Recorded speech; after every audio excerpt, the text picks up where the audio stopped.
Robert Garcia is, in your mind, the best lightweight in the world as far as like Lopez? Lightweight? Yeah. Right now, I think Loma. Loma, even above? No, my bad. I think TEOFIMO Lopez and Loma number 2. Okay.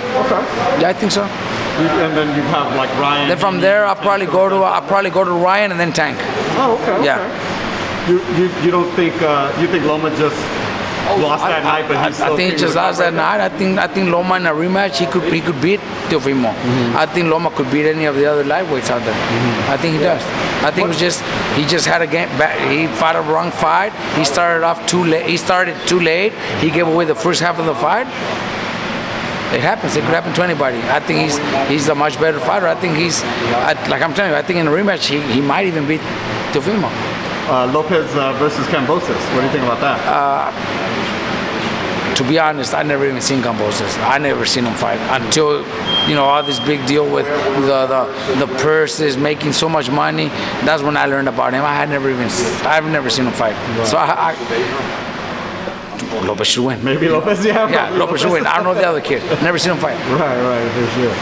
I don't know, what else is tracking right now about you? What else you got going on? What other big fights going on that you have here at the gym? Why? Well, what's going on with Virgil? That's what I was going to tell you. Yeah. They had brought it up, that maybe the July 9th date that Ryan didn't do, but that's not going to happen. So now Virgil's going to be fighting in August. We don't have a date yet, but it'll be sometime in August from what I understand. That's what we were told. We don't have a date, we don't have an opponent, nothing confirmed, but it'll be in August. Virgil's already here in camp. He's going to go back home for a week and then come back the day of the fight, and then he will start training camp. But yeah, it'll be in August. Being the position that Virgil's in, does he have to kind of fight for like a number 1 spot or a mandatory spot or something to kind of force one of those champions to come? Because all the politic-wise, all the belts are elsewhere. If we were pushing for the fight, yes, that's what we would be doing. He's already ranked number 1 to fight Crawford. But there's no rush either. Do I think Virgil wins? Yeah, but he just turned 23 a month ago. Why do we have to rush him? I prefer maybe getting 2 more fights this year, and next year, yes, go after Crawford because he already is number 1. But there's no need for us to push for the mandatory to be force them to fight. I think Crawford also is one of the best fighters at I think he probably is the best welterweight out there. So there's no need to push it. Do I think Virgil could beat him? Yes, but I prefer 2 or 3 fights before that. All right. Better, a little more experience than a little less. We only have 70 fights, only 23 years old, so there's no rush. Yeah, he's a baby. There's no rush. Just kind of real quickly, going back to TEOFIMO Lopez, he seems to be talking a lot about moving up to 140. Obviously, if Jose Ramirez, 140-pounder, if he becomes unified, we have unified lightweight champion versus unified junior welterweight champion. How does that fight play out, man? Look, we have to beat Taylor, and first, it's not going to be an easy fight. It's going to be a great fight. But if we do, that would be the best fight out there. TEOFIMO looked great. He became a superstar once he beat Loma.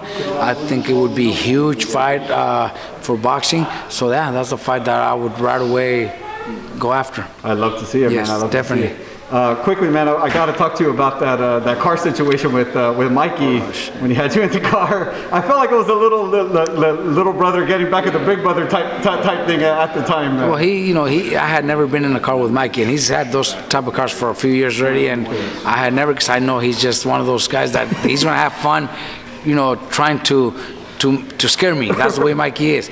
But he tricked me into getting into his car. How did he do it? He's got some, I don't even know what it is, but I guess it accelerates faster. And I have my boat. And I take it to the lake, and he asked me, look, this thing makes your truck, it's gonna make your truck stronger. Check it out. When you go to the lake, you're gonna feel the difference. So he's like, just get in the car, just in the driveway. We're gonna try it on the driveway.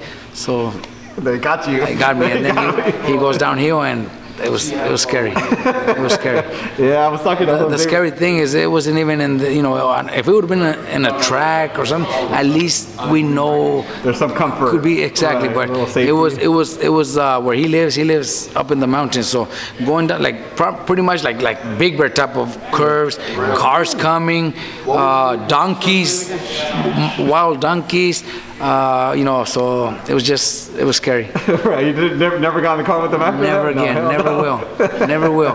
That's hilarious. Robert, appreciate your time, man. Thank you so much for having me again, brother. Anytime, Always. I've got my two nations and are behind me, supporting me. And when you got two nations behind you as well, it's a big deal.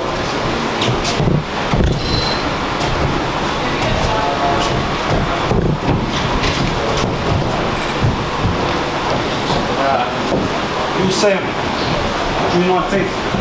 I'll be walking out with you.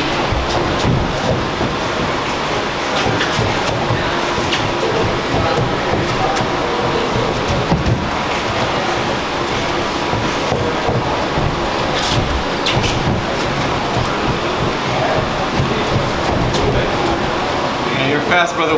Who was adjusting the who speed with Manny and yourself? I'm both super fast. I tell you, a lot of people pay a lot of money. It's very even. I like his dancing though.